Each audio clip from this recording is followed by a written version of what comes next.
using different email to come in. Oh, oh, okay. Chalo, I guess we can start. Om Namo Bhagavate Vasudevaya. Om Namo Bhagavate Vasudevaya. Om Namo Bhagavate Vasudevaya. Narayanam Namaskritya Naram Chaiva Narottamam Devim Saraswatim Vyasam Tato Jayamudiriet Ashtaprayeshu Bhadreshu Nityam Bhagavata Sevaya Bhagavati Uttam Shloke Bhaktir Bhavati Naistiki. So continuing with the discussion on Srimad Bhagavatam, Canto 4, today we are starting a new chapter, chapter 21, Instructions by Maharaj Prithu. Text number 1 onwards. Maitreya Vacha Mautika Kusumastrigbhirdukuleh Swarnatorneh Mahasurbhir Bhirdhuper Manditam Tatra Tatra Vai. The great sage Maitreya told Vidura, when the king entered his city, it was very beautifully decorated to receive him, with pearls, flower garlands, beautiful cloth, and golden gates, and the entire city was perfumed with highly fragrant incense.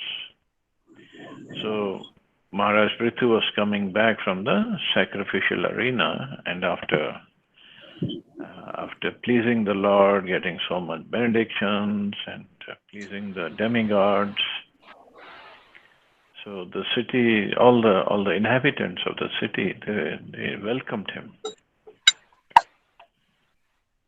Archana Mataji, you have to mute yourself.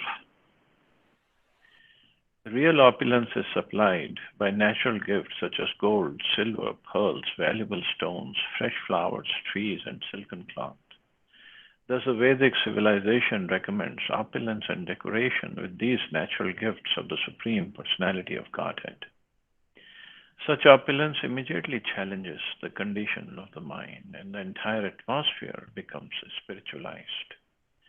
King Prithu's capital was decorated with such highly opulent decorations. So it wasn't decorated with some uh, paper like colored paper or whatever they use these days. It was they really used gold, silver, pearls, valuable stones, and so many other items. Chandan aguru to yard rathyachattvar margavat pushpakshat falas tokmer lajer chir abhirarchitam. Fragrant water distilled from sandalwood and aguru herb was sprinkled everywhere on the lanes, roads, and small parks throughout the city, and everywhere were decorations of unbroken fruits, flowers, wetted grains, varied minerals, and lamps, all presented as auspicious paraphernalia. And just see fragrant water distilled from sandalwood and aguru herb was sprinkled everywhere on the lanes, roads, small parks throughout the city. Just imagine the opulence at that time. Savrinda kadalistasme tasvai pugpotah parishkritam taruplava malabhi sarvata samalankritam. At the street crossings, there were bunches of fruits and flowers, as well as pillars of banana trees and betel nut branches. All these combined decorations everywhere looked very attractive.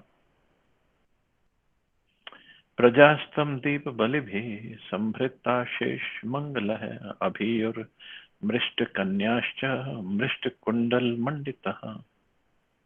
As a king entered the gate of the city, all the citizens received him with many auspicious articles like lamps, flowers, and yogurt. The king was also received by many beautiful unmarried girls whose bodies were bedecked with various ornaments, especially with earrings which collided with one another. Hmm. Earrings which collided with one another means they must be really long earrings.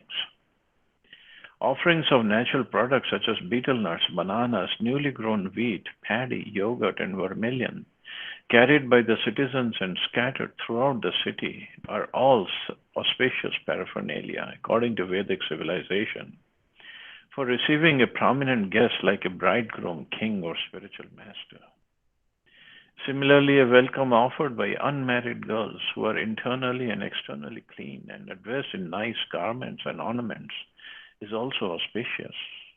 Kumari or unmarried girls untouched by the hand of any member of the opposite sex are auspicious members of the society. Even today in Hindu society, the most conservative families do not allow unmarried girls to go out freely or mix with boys. They're very carefully protected by their parents while unmarried. After marriage, they're protected by their young husbands. And when elderly, they're protected by the children.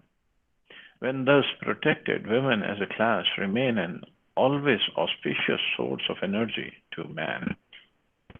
So Kumaris, they are considered very auspicious. And even today, like Prabhupada says, they are considered auspicious members of the society. So after Navaratri, they are being worshipped. They are worshipped everywhere. And in the Hindu, whoever has kept the Navaratri vratas,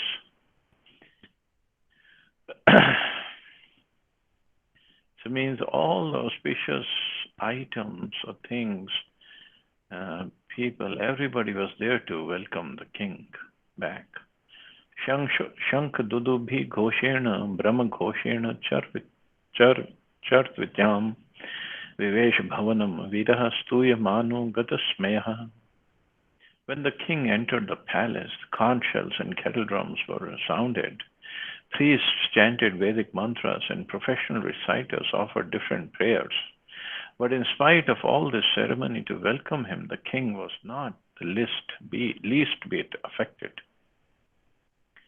The reception given to the king was full of opulence, yet he did not become proud. It is said, therefore, that great personalities of power and opulence never become proud. And the example is given that a tree which is full of flowers and fruits does not stand erect in pride, but instead bends downwards to show submissiveness. This is a sign of the wonderful character of great personalities. So great personalities, Prabhupada says, of power and opulence never become proud. And the example he says is a tree, the branch of a tree which is full of flowers and fruits is always bending down. So the great personalities are full of good qualities. They're always humble. They're always bending down. Because they understand these qualities are something that Krishna has bestowed upon them, or the God has bestowed upon them. Nothing of their doing that they have these qualities.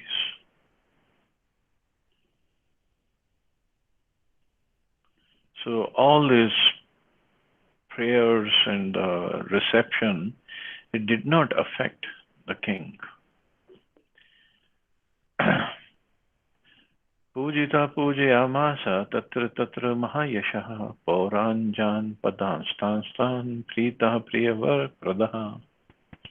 Both the important citizens and the common citizens welcomed the king very heartily, and he also bestowed upon them the desired blessings.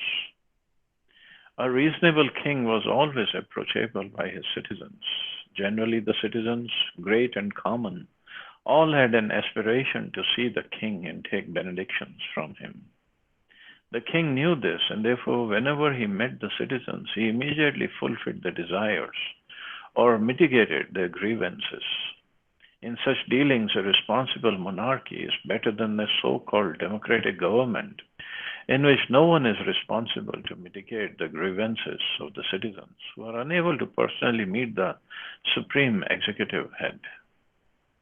In a responsible monarchy, the citizens had no grievances against the government, and even if they did, they could approach the king directly for immediate satisfaction. So Prabhupada said, responsible monarchy is better than democratic government. Because monarchy, the people could approach them, could really go to meet them. But in democratic government, hardly you can see the supreme executive head. And if you meet anyone, he is going to say, just go through the judicial department, which is very time consuming. Just like during Maharaj Yudhishthir's time, there was a person who came to see Maharaj Yudhishthir, and he had some issue.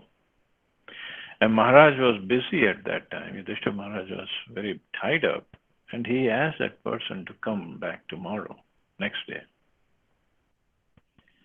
And while the person was going out, he was very morose. That king did not have time to see him. But out of respect for Yudhishthir Maharaj, he was still going. And then on his way out, he met Bhima.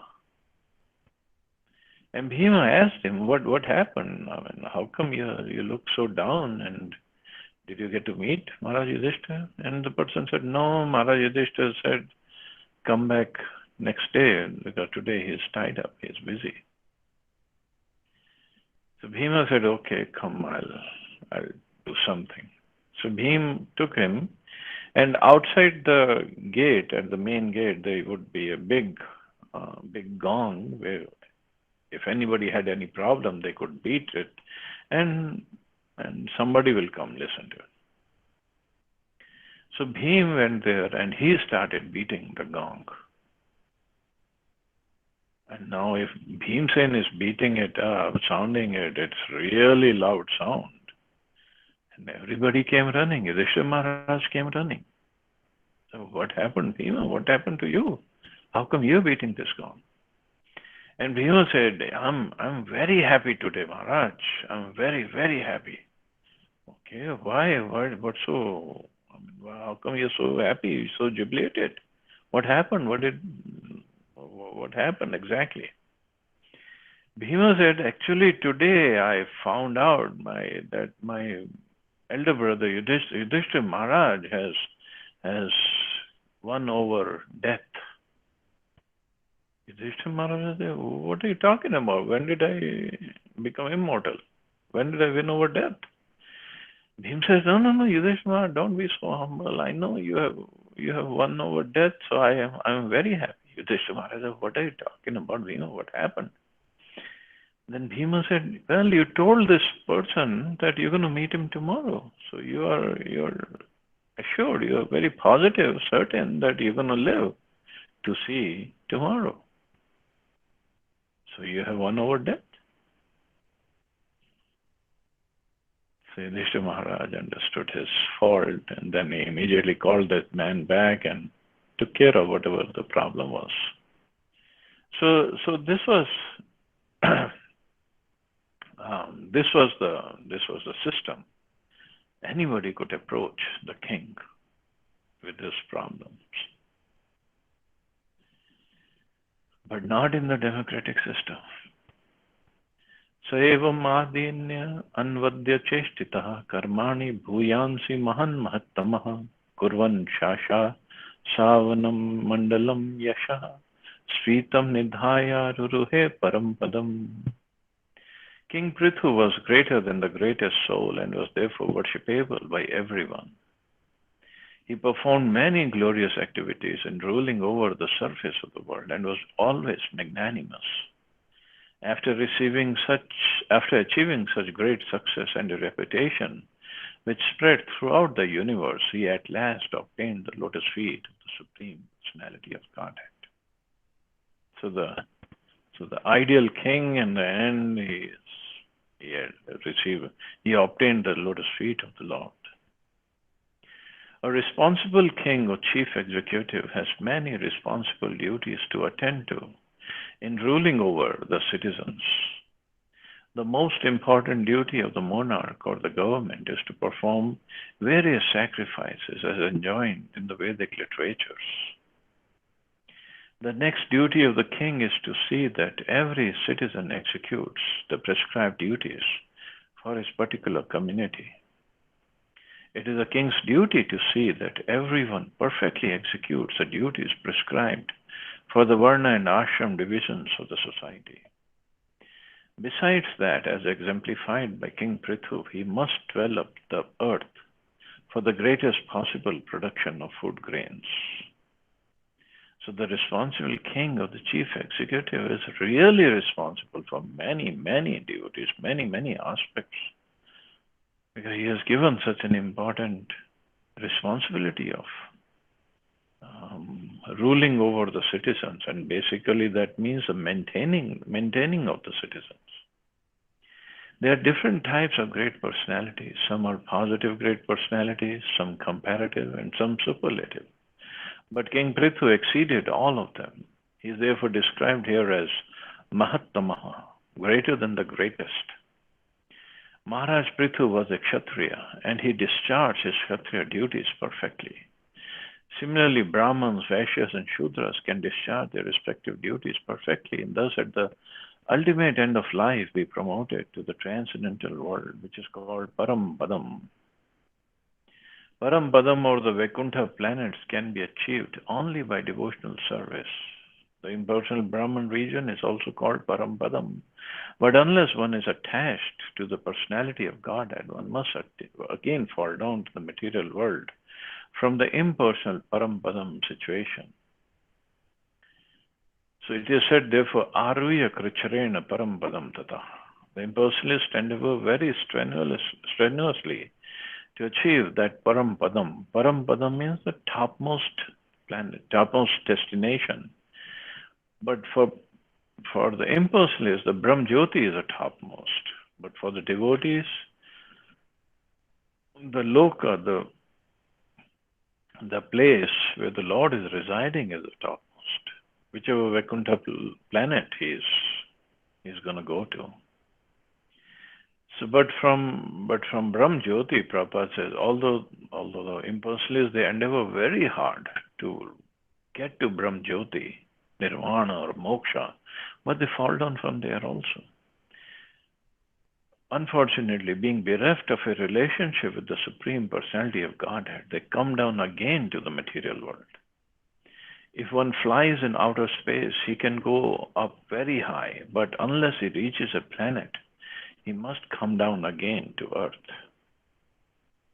That is why when all these space shuttles go, there is an International Space Station up in the space where they all go and they hook onto or they park over there, because to go further up, they need some, whatever they need over there.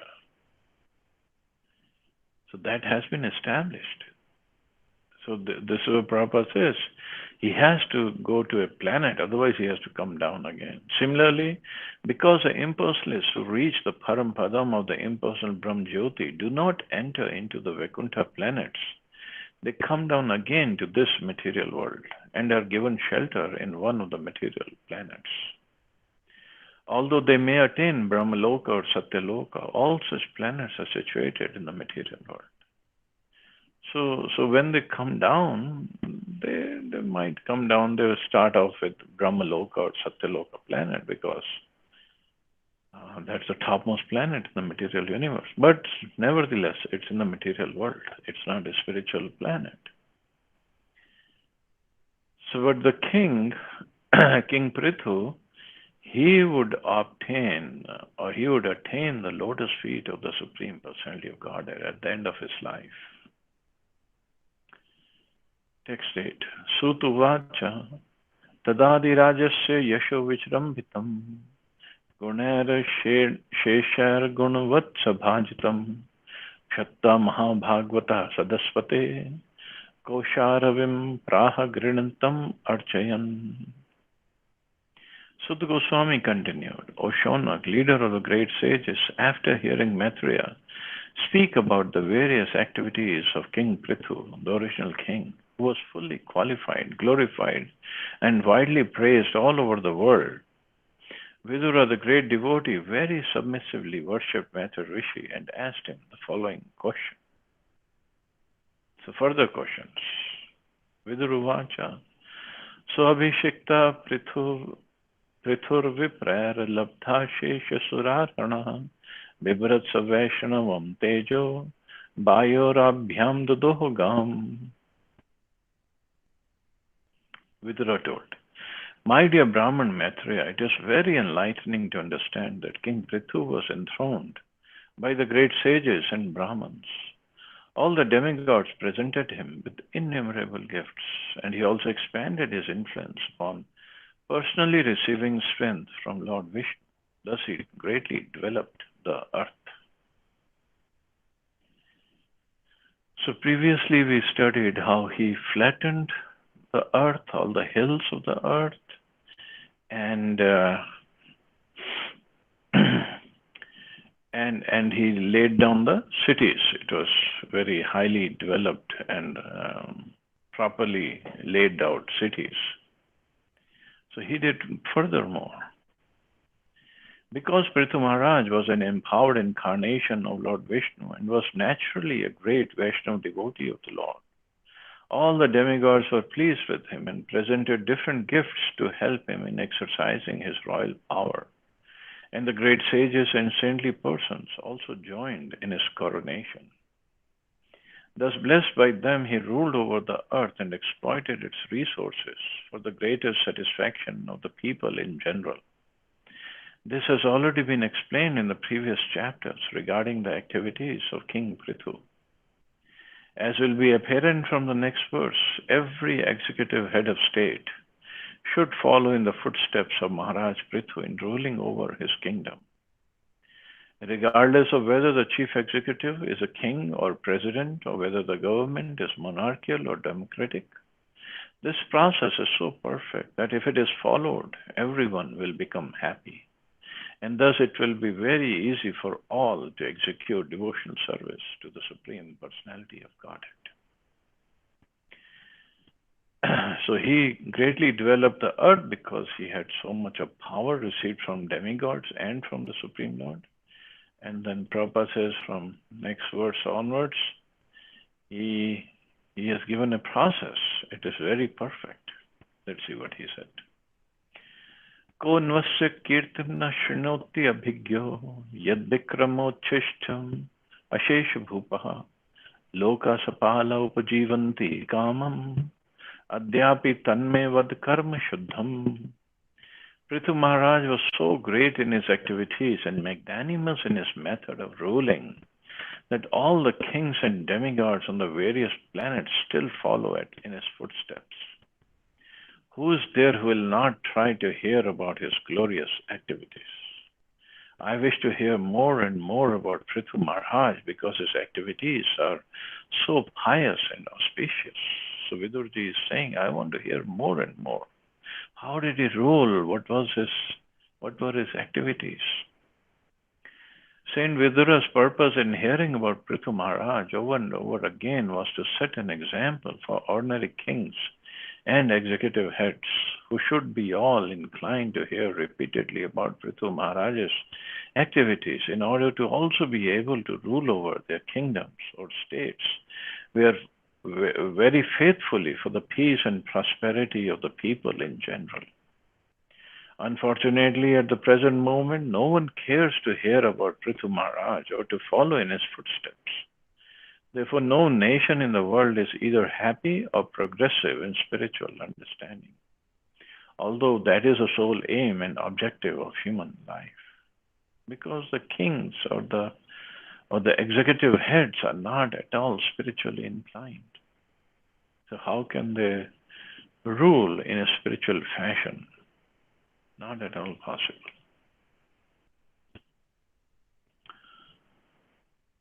Maitreya Vacha Gangayam Munyor Nadyor Antara Kshetramavasan Arabdhanev Babuje Bhogan Punya Jihasaya. The great saintly sage Maitreya told Vidura, My dear Vidura, King Prithu lived in the tract of land between the two great rivers, Ganges and Yamuna. Because he was very opulent, it appeared that he was enjoying his destined fortune in order to diminish the results of his past pious activities. Because he was very opulent, it appeared that he was enjoying his destined fortune. But for a pure devotee like Prithu Maharaj, there was no karmic reaction that he was enjoying. And he lived in the tract of land between Ganges and Yamuna. Don't exactly know where it is, but somewhere in North India. The terms pious and impious are applicable only in reference to the activities of an ordinary living being. But Maharaj Prithu was a directly empowered incarnation of Lord Vishnu. Therefore, he was not subject to the reactions of pious or impious activities. As we have already explained previously, when a living being is specifically empowered by the Supreme Lord to act for a particular purpose, is called a Shaktivesh Avatar. Prithu Maharaj was not only a Shaktivesh Avatar, but also a great devotee. A devotee is not subjected to the reactions resulting from past deeds. In the Brahma Samhita it is said, Karmani nirdahati kintu cha bhakti bhajam. For devotees, the results of past pious and impious activities are nullified by the Supreme Personality of Godhead. The Prabhupada says the results of both pious and impious, they both are nullified. It's not that the devotee is just going to enjoy because of pious activities and not suffer for sinful reactions. No, everything is gone. Karmani nirdahati kintu cha bhakti bhajam. Actually, why it is gone is so that a devotee is fully surrendered unto the Supreme Personality of Godhead. He takes full surrender. He takes full Sharanagati. And moreover, he does not develop any more karmic reactions. The word Arabdhan eva means as if achieved by the past deeds. But in the case of Prithu Maharaj, there was no question of reaction to past deeds, and thus the words eva is used here to indicate comparison to ordinary person. Eva means look like, but it was not. In Bhagavad Gita, the Lord says, Avajananti mam mudha. This means that sometimes people misunderstand an incarnation of the Supreme Personality of Godhead to be an ordinary man. The Supreme Godhead, his incarnations, or his devotees may pose themselves as ordinary men, but they are never to be considered as such. Nor should an ordinary man, not supported by authorized statements of the Shastras and Acharyas, be accepted as an incarnation or devotee. By the evidence of Shastra, Sanatana Goswami detected Lord Chaitanya Mahaprabhu to be direct incarnation of Krishna, the Supreme Personality of Godhead, although Lord Chaitanya never disclosed the fact. It is therefore generally recommended that the Acharya or Guru should not be accepted as an ordinary man. So Prithu Maharaj here, he's a devotee and he's a Shaktivesh Avatar. So he wasn't getting all these opulences of great, and he wasn't performing the great deeds because of some reactions of pious activities. It was all controlled or orchestrated by Krishna for him. And that's what Prabhupada says, the pure devotees of the Lord, they also do not come under the jurisdiction of past pious or impious activities. Prabhupada himself, although once or twice he said, oh, in my past life I was a doctor and then I did some pious activities or something like that, he told his disciples. But obviously that wasn't true. Prabhupada wasn't enjoying the pious activities reactions. No. And or when he got sick also, it wasn't that he was because he did some impious activities. Although Prabhupada did tell his disciples that only impious activities I did was to accept you all as my disciples. So he had to take their karma and burn them off. So that's also the power of a spiritual master who can just shatter or burn off the karma of his disciples. He has to suffer for a while for that, but that's about it. Krishna himself says, Sarva dharman pariteja mam ekam sharanam bhaja, aham tvam sarva papepe mokshashyami ma shucha. So Krishna, anybody who surrenders unto Krishna, he just removes all his sinful activities, reactions. So similarly, Krishna's devotees, they are representing Krishna. They are accepting followers or disciples, so that disciples can be engaged in the service of Krishna. So they also have the power to burn off the karmic reactions of their disciples. But because they are not Krishna himself, so they suffer a little. But this is in the service of Krishna. So Krishna is really grateful to such devotees. Krishna is really grateful. And then obviously if he is grateful, he will take special care of them. So he has special mercy for them.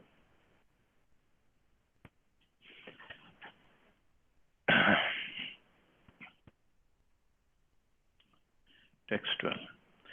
Saratrasa khalit adesha saptadvipak dandatik anyatra brahman kulad anyatra chitgotrataha.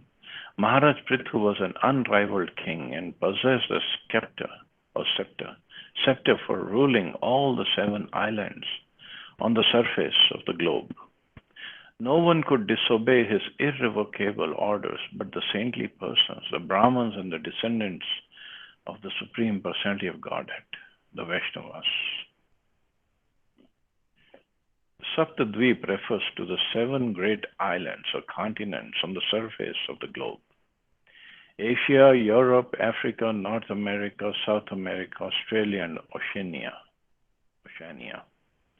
In the modern age, people are under the impression that during the Vedic period of the prehistoric ages, America and many other parts of the world had not been discovered. But that's not a fact. Prithu Maharaj ruled over the world many thousands of years before the so-called prehistoric age. And it is clearly mentioned here that in those days, not only were all the different parts of the world known, but they were ruled by one king, Maharaj Prithu. The country where Maharaj Prithu resided must have been India, because it is stated in the 11th verse of this chapter that he lived in the tract of land between the rivers Ganges and Yamuna. This tract of land, which is called Brahmavarta, consists of what is known in the modern age as portions of Punjab and northern India. It is clear that the kings of India once ruled all the world and that their culture was Vedic. So what to speak of Maharaj Prithu even at the time of Maharaj Yudhishthir or even Maharaj Parikshit? It was one king, one emperor for the whole world. The word askhalita indicates that the orders by the king could not be disobeyed by anyone in the entire world. Now, the orders of the executive heads are not even followed by the people in the same country or same city. Such orders, however, were never issued to control saintly persons or the descendants of the Supreme Personality of Godhead, Vishnu. The Supreme Lord is known as Achyuta, and Lord Krishna is addressed herein as such by Arjuna, and Lord Krishna is addressed as such by Arjuna in Bhagavad Gita. Achyuta refers to one who does not fall because he is never influenced by the modes of material nature. When a living entity falls down to the material world from his original position, he becomes Achyuta, which means that he forgets his relationship with Achyuta. Actually, every living entity is a part and parcel or a son of the Supreme Personality of Godhead. When influenced by the modes of material nature, a living entity forgets this relationship and thinks in terms of different species of life. But when he again comes to his original consciousness, he does not observe such bodily designations. This is indicated in Bhagavad Gita by the words Pandita Samdarshina. So the Lord is Achyuta, and the living entities are all fallible, especially in the material world. Living entities are all fallible. Material designations create differentiation in terms of caste, color, creed, nationality, etc. Different gotras or family designations are distinctions in terms of material body. But when one comes to Krishna consciousness, he immediately becomes one of the Achyuta Gotra, or descendants of the Supreme Personality of Godhead, and thus becomes transcendental to all considerations of caste, creed, color, and nationality.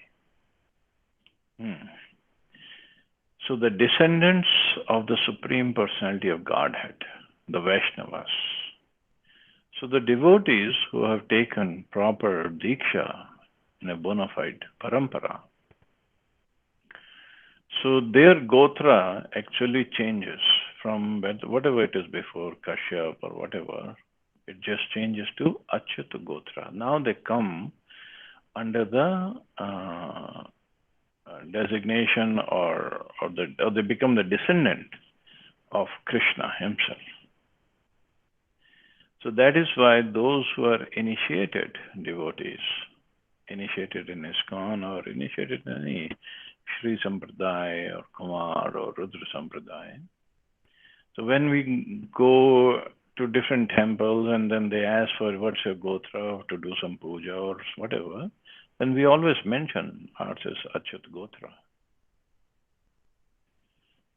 So very important to know that. And it's a bona fide Gotra, because if you go to either Jagannath Puri or in South India, mostly there, when they ask and we tell them Achyuta Gotra, they accept it. Yes, it's bona fide. Prithu Maharaj had no control over the Brahman Kula, which refers to the learned scholars in Vedic knowledge, nor over the Vaishnavas, who are above the considerations of Vedic knowledge. So another point of Achyuta Gotra Prabhupada is mentioning, they become transcendental to all considerations of caste, creed, color, and nationality. They just become Achyuta Gotra. Otherwise, the Gotras could be different, and they could be. But one who has taken initiation, Diksha, and that is why Prabhupada was justified when he gave sannyas order to his disciples from European or other countries, because they all had come to Achyuta Gotra. They all had entered Achyuta Gotra. So, and that is also one of the reasons if we discriminate Vaishnavas, devotees, on the basis of the country of origin or the color of the skin or even the sex, it will be very, very detrimental for us. So we cannot say is American devotee or is a black devotee. No. Vaishnava is a Vaishnava. Simple as that. We can say, although we do refer to, okay, he's an American body. So we, at least some way we have to, maybe if we have to tell somebody for some reason, but not to discriminate on the basis of body or country of origin or in fact, I said, on the basis of if he has committed some sins previously. You're not supposed to discriminate or even talk about it. It constitutes Vaishnava Aparadha. There's a little list of what constitutes Vaishnava Aparadha. And in fact, we all are guilty of doing this. If one doesn't become happy by seeing a Vaishnava, he is committing offense. Sometimes when we go to the temple or we meet devotees somewhere, so some devotees we might have some issues with. So obviously we're not going to be happy seeing that person, but it contributes. It can lead to, it is a Vaishnava Aparadha. So, got to be careful.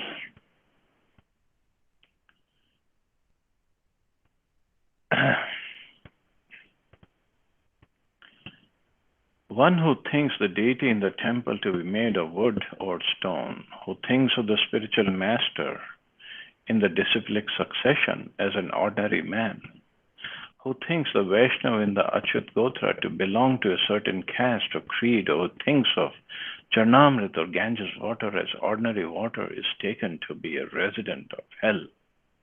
It's in Padma Puran. So Vaishnavas, they all come under Achyut Gotra.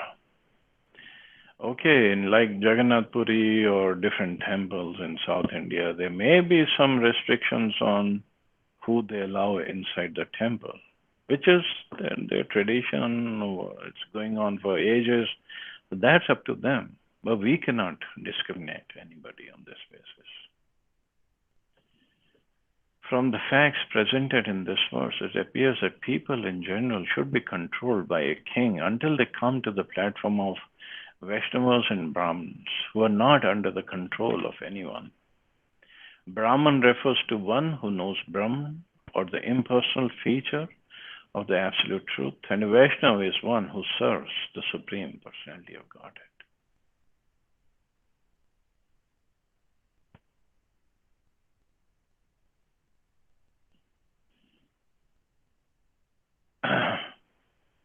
So I think I'll stop here because another theme will start from next verse. So we'll stop here. See anybody has any questions or comments? Hare Krishna, Prabhuji. Hare Krishna. Prabhu, when we're talking about Vaishnava Aparadha, many times it comes to us like you have so many, hearing opportunities in the day, but then you have other responsibilities, like you have to chant, you have to read, and then you have to perform your office duties. Now we decide like which lecture I will attend given the time I have. So we might somebody decide like, okay, he is a better uh, um, or he is a higher, more knowledgeable devotee, so I will attend his and not others. So aren't we somewhere while kind of discriminating the other devotees and doing some aparadh in this way? So Not in that sense, because nowadays so many speakers are available over the net, on the net, so we can listen to so many. But there's a limitation on the time, and if we get inspired by somebody more, why not? There's nothing wrong with that.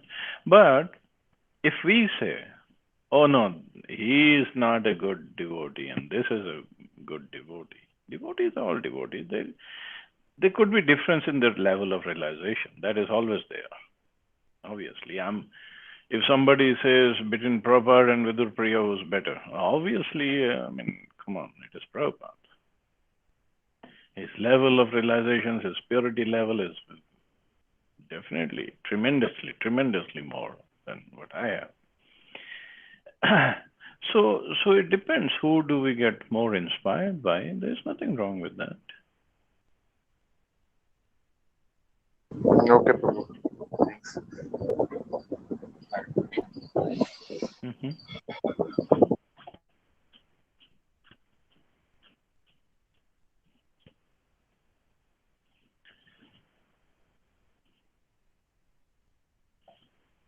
So I guess we can stop here. You all have a wonderful and safe day. Hare Krishna. Jai Srila Prabhupada. Thank you very much, Hare Prabhuji. Krishna. Jai Srila Prabhupada. Krishna.